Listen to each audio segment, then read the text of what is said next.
So we're going to talk about going pageless in a Google Doc.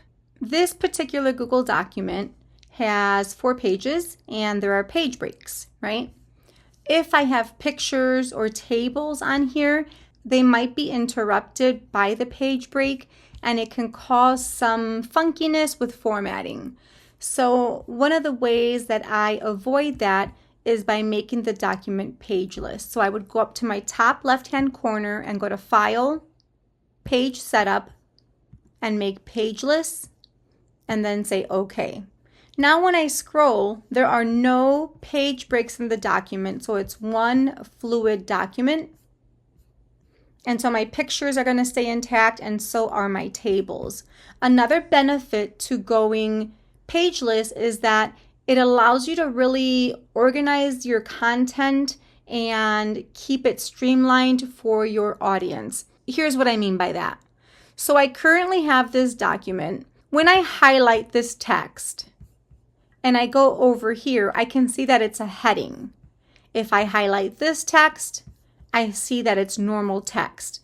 Going pageless allows all of your headings to become collapsible. So if you've got a lot of content on a page, creating headings in the pageless format allows you to collapse that information so that your audience is focused on what you want them to see when you want them to see it.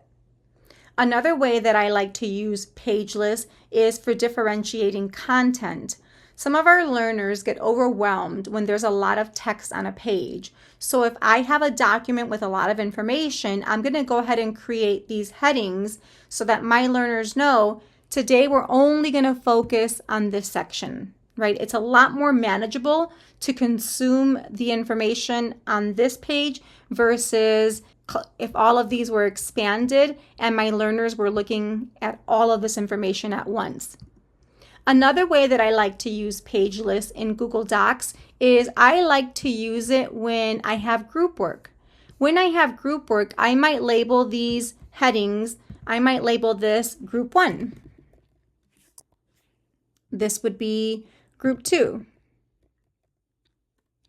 And then this would be Group 3, right? So Group 1 would know exactly where they need to work from.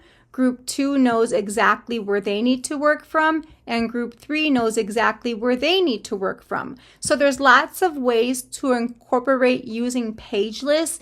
Those are just some of the ways that I like to use it, but that is how to go pageless in a Google Doc.